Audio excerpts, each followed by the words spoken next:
It is time for today's talk, and as always, we can count on the rich and famous to give us plenty to discuss. Yes, psychotherapist Dr. Robbie Ludwig joins us on the couch for All the Dish this morning. We thank you for coming in. Oh, thank you for having me. Big story of the week is Miley Cyrus. Obviously, she had to cancel a few concerts. She was in the hospital, and then yesterday she took to Twitter, and she's just slamming critics who really don't believe that she's sick.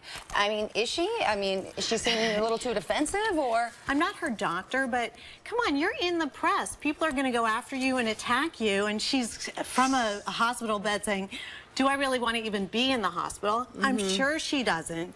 But yelling at people seems unprofessional. Well, this is one of her tweets that she put out there. So many ignorant stories out there. No one is reading the official statement, and these dumb bleeps are scaring my fans.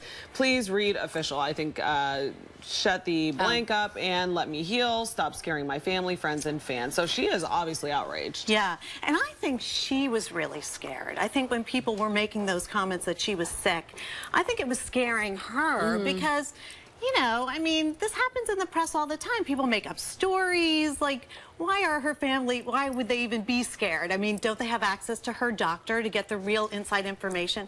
So she's a little provocative anyway. That's kind of her style. I do, but I also said earlier this week when we first heard the story, you know, the doctors say that she had an allergic reaction to medication, but there have been reports that she has been partying hard on tour, and you know, it catches up with you. Right. So, and listen, maybe you're partying really hard, you're not taking care of yourself, you're self-destructive, maybe you do, you know, come across something that you are allergic to.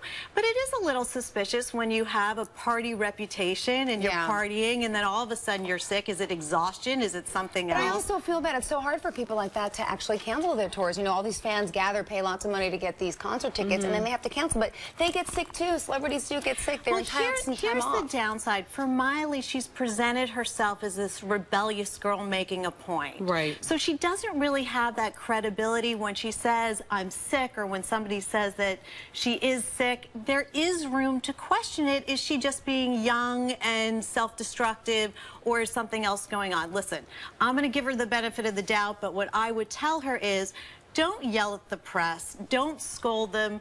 You're in a unique position where everybody's looking at what you're doing, and that's just part of what goes on when you're famous. Okay, let's move on to some happy news. Chelsea Clinton revealed some big news yesterday, and let's take a look in case you haven't seen it. Mark and I are very excited that we have our first child arriving later this year. And so exciting. It's big news. Do you think she's so lovely? I know, we go from Miley Cyrus to Chelsea Clinton. We couldn't go further apart on the spectrum. I know. But do you think this could help Hillary Clinton if she does decide to run for office? You know, it's interesting. I think this is the equivalent to Democratic royalty. You know, having a baby, we're all excited. We all know the Clintons, whether you like them or not. They're a lovely family, and Chelsea was she's just been beautiful from the raising into adulthood. People who know her just are very impressed with her. So everybody is thrilled to see that her life is moving in the right direction. It's always exciting when you have a new baby. And the Clintons have been very vocal about wanting to be grandparents and very excited and putting pressure on their daughter. And I also think that Chelsea could have a political future.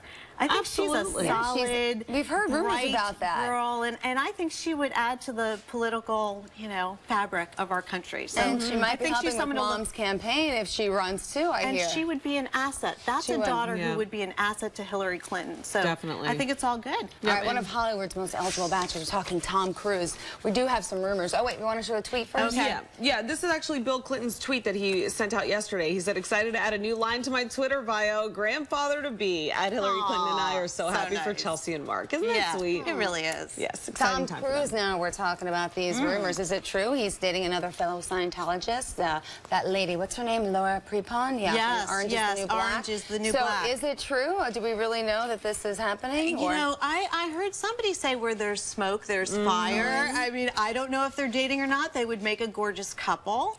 And many people have said the reason for Tom Cruise's demise in his marriage with Katie Holmes was due to Scientology. So if religion is going to be very important, whether he's dating this actress who's a Scientologist or not, I would recommend that he date somebody who's a Scientologist so that there's no conflict of interest. Hey, you know, if religion matters, that should be high up there on the priority list. Sure. And this actress looks a little bit like Katie Holmes, doesn't she? She's kind of like, has that look with the dark hair. She's an gorgeous. actress. She's gorgeous. Yeah.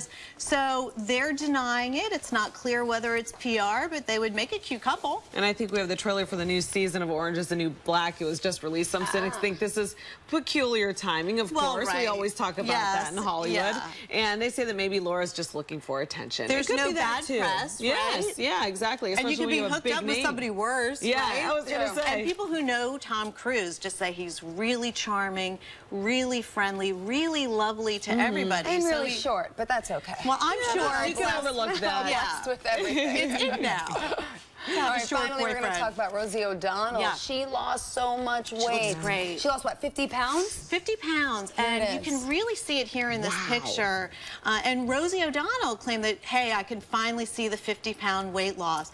Rosie was obese. Many medical doctors, your dad's a doctor, medical doctors are very strict about what weight you should be. And it's very easy to be considered obese. And there are a lot of health problems as a result of carrying that extra weight.